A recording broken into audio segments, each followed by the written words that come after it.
America आणि इस्रायलनं इराणवर हल्ला केल्यानंतर आता त्याला देखील इराणकडून चोख प्रत्युत्तर देण्यात येते। इराणकडून विविध आखाती देशांमध्ये ज्या ठिकाणी अमेरिकेचं सैन्य तळ आहे अशा ठिकाणांना आता लक्ष्य केलं जात आहे।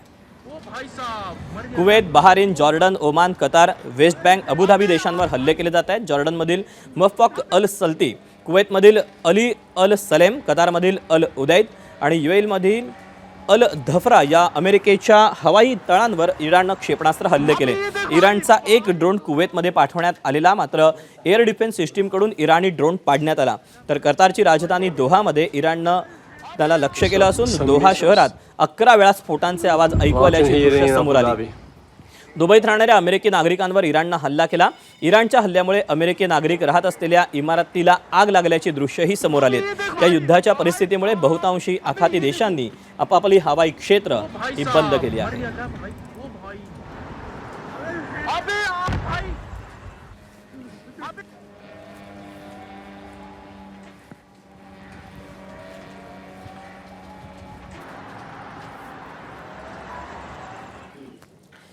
इराण आणि इस्रायल यांच्यामध्ये जे सध्या युद्ध सुरू आहे याचे जे परिणाम आहेत ते विविध देशांच्या विमानांवर देखील झालेले आहेत। याचा सगळ्यात मोठा परिणाम भारतावर देखील झालेला आहे। भारतातली जवळपास 444 जी उड्डाणं आहेत ती रद्द होण्याची शक्यता आहे। इराण आणि इस्रायल युद्धाचा आंतरराष्ट्रीय विमान उड्डाणाला मोठा फटका बसलाय। कालही भारतातील 400हून अधिक उड्डाणं रद्द झाली होती। यानंतर आजही हवाई वाहतुकीला मोठा फटका बसलेला आहे।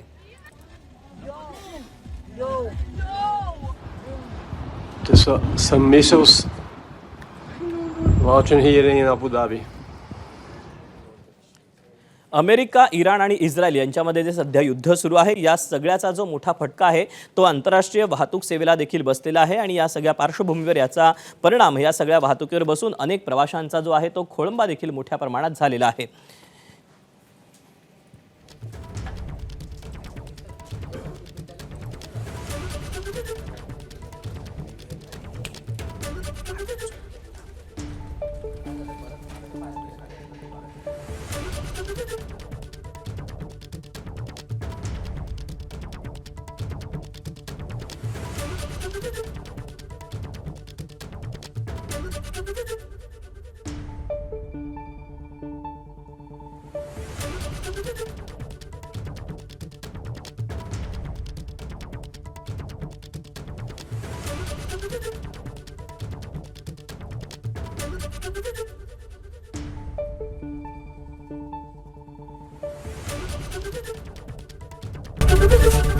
एबीपी माझा, उघडा डोळे बघा नीट।